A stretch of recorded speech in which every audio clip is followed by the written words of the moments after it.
Alright, what's up guys? We have got a lot to cover in tonight's video, and for now I'm done getting long. Not a decision based on opinion, a decision based on listening to the indicator. So this coming Wednesday at 7 p.m. Central, I'll be doing the webinar for the Big 3 Squeeze. So come through guys, I've worked really hard on this thing. If you love the original Squeeze, I think this is going to be a game changer. So come through. I'll put the link in the description, and I'm going to make it a fun webinar.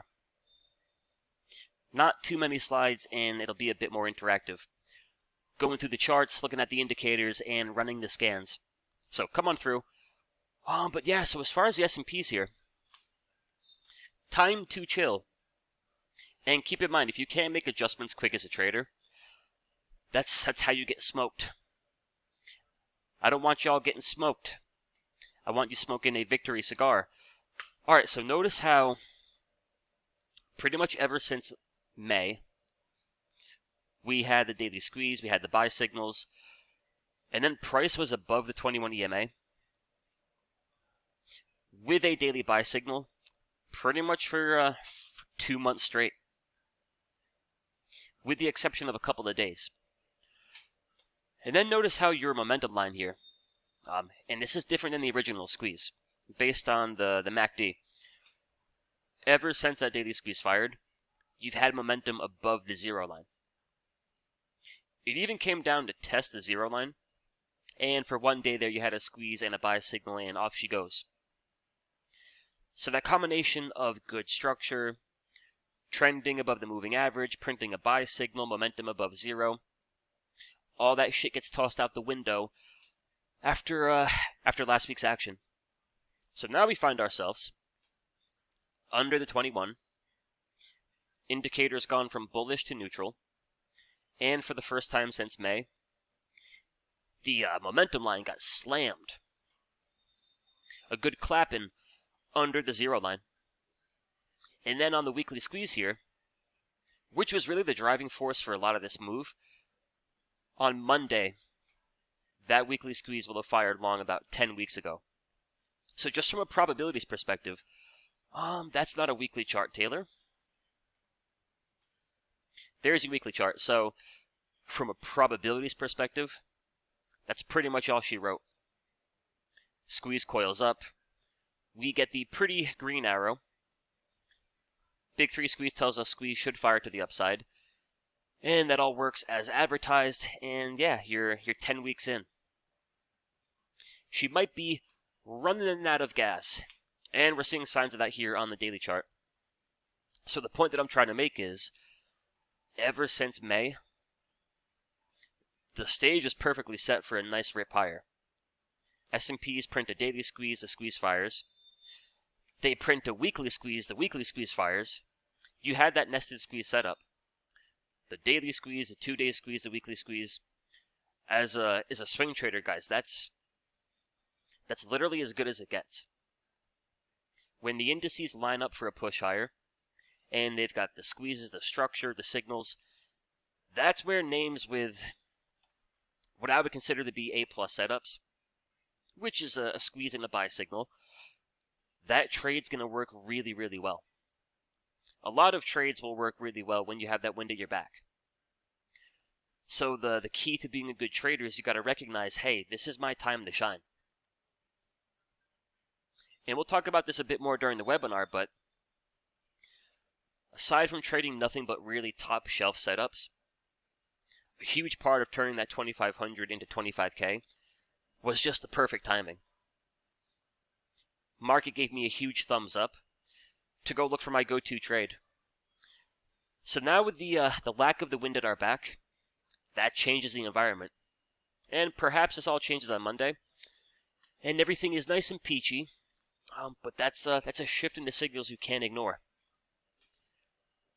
Looking at the bull score and the bear score, now the bears take the edge.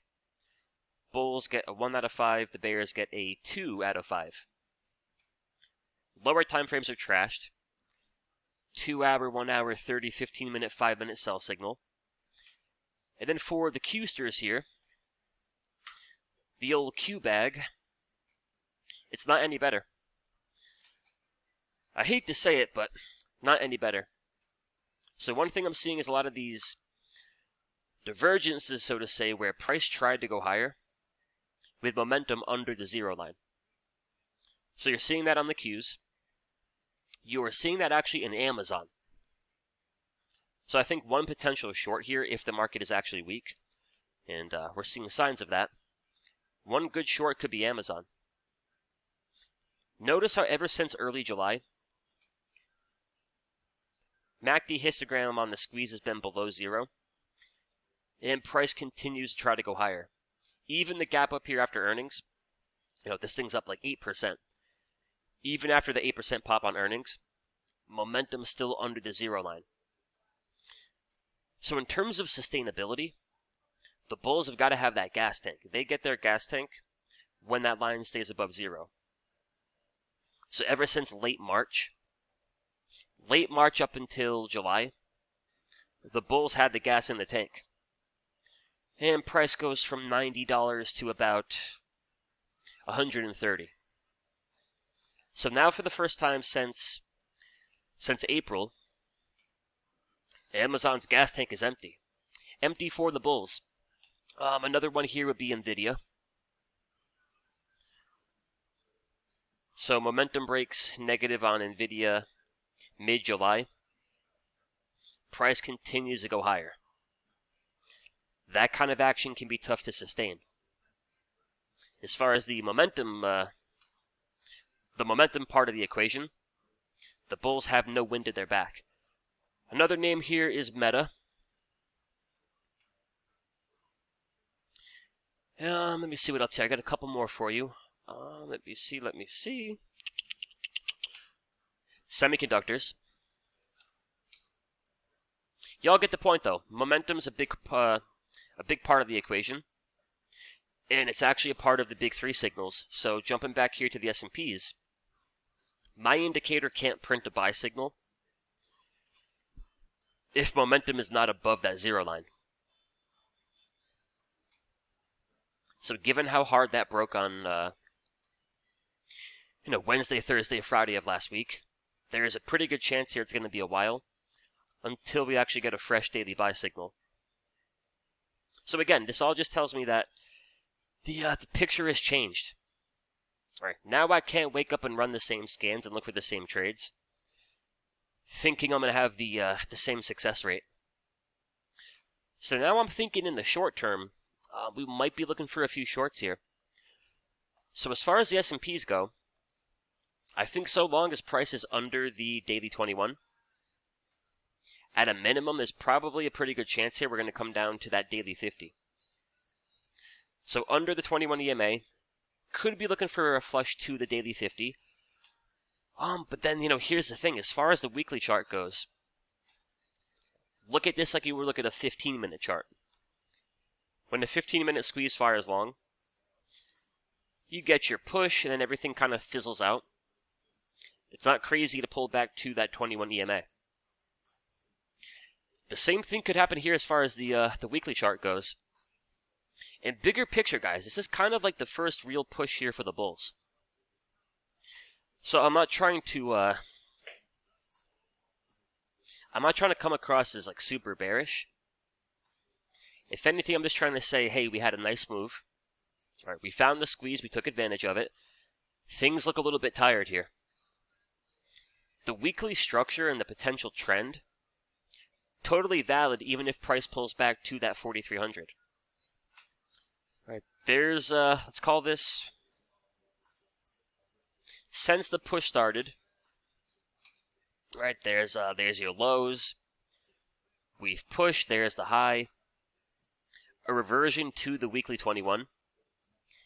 If that found some support, this potential uptrend is still valid. Right, all you're looking for is a series of higher highs and higher lows. And I still think if you look at the monthly squeeze here, if you did get a pullback to 4,300, that's probably going to be our best chance to load up here inside that monthly squeeze, and then eventually try to see that take out the highs. So that's what I'm seeing, folks. The Bulls have got 1 point. The Bears have got 2 points. Kind of tough for me to look at that chart and think it's locked and loaded for a push higher. So you got to know when to be super aggressive when the stars are aligned, and then you got to know when to chill out and potentially look for trades in the opposite direction.